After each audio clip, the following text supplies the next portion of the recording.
Good evening, this is John Burke. Tonight I'm going to continue to talk about BRICS. Tonight's topic of discussion is their call for reform of the United Nations. First point, BRICS have consistently said that they're committed to the United Nations as the sole instrument to maintain peace and security throughout the world. All right, that's absolutely clear. They've been saying this since 2009. You can find it in every joint statement issued between 2009 and 2023.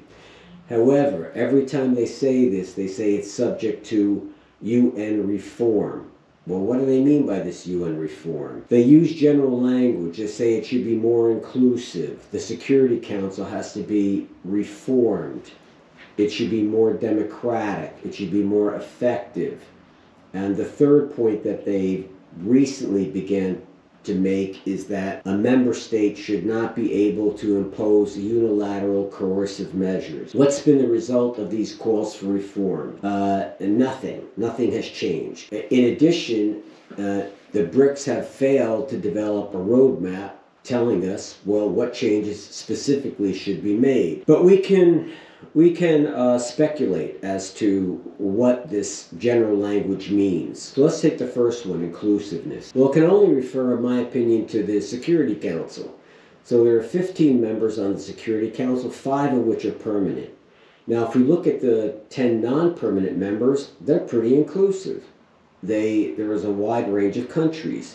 Now, of course, yes, we can take more countries from the continent of Africa, we could take more emerging markets, we could take more developing countries, but in my opinion, what they're focused on is the 5 permanent members of the Security Council. The 5 members are China, France, Russia, United Kingdom, and the United States. What's the problem? The problem is that each one of these 5 permanent members has a veto power, which means that a resolution the Security Council proposes can only be adopted if everyone agrees to it. So if one of the 5 permanent members says no, that resolution cannot be adopted. It doesn't have any legal effect, although they can continue to talk about it.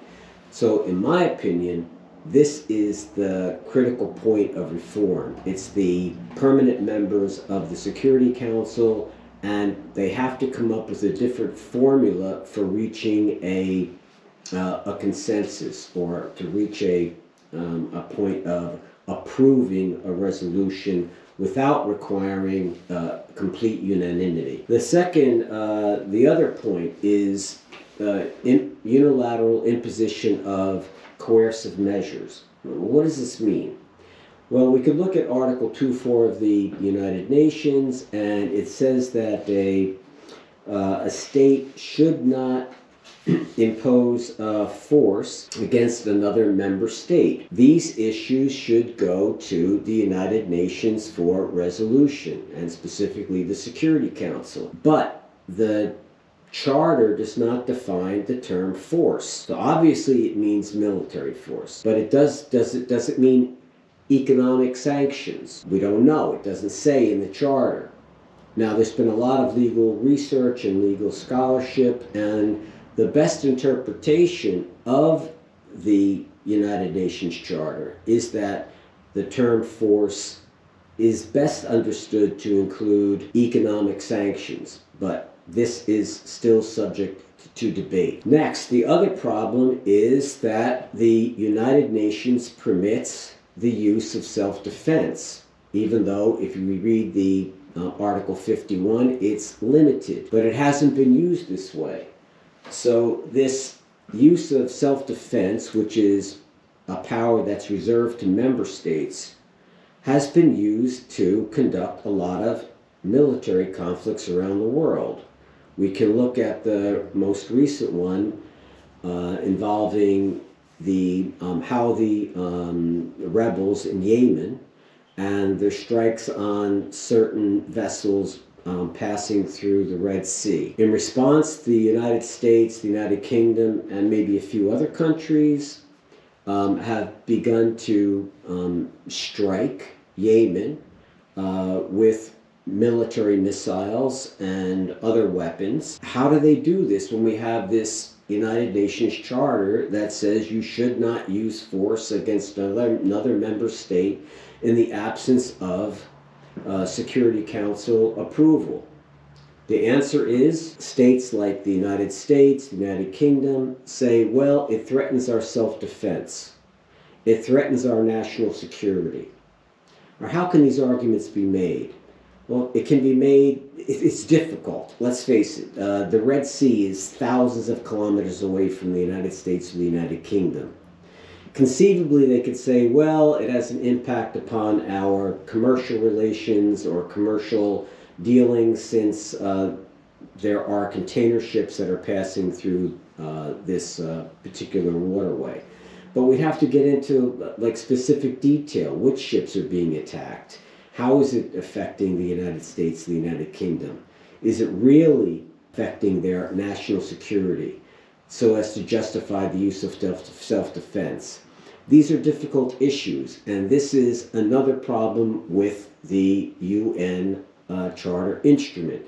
It doesn't deal definitively enough with this issue of self-defense, which, by the way, was also used to justify the war in Iraq. Let's sum up. The United Nations is a treaty. Initially, it was adopted by about 40-something member states, those that were participating in Bretton Woods. But now it's a treaty that is joined by 190-something countries.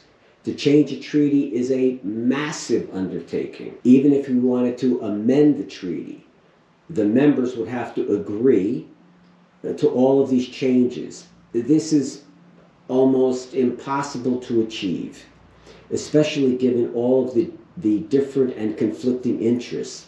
For example, we could say, would the United States or the United Kingdom surrender their veto power? Highly unlikely. So the calls for reform are just that. They're calls for reform. They're bringing attention to certain issues. But the end result, to change the United Nations Charter, is highly unlikely. These are the points I wanted to make, and they raise a lot of questions for further thought. That's what I wanted to discuss tonight. Thank you. Goodbye.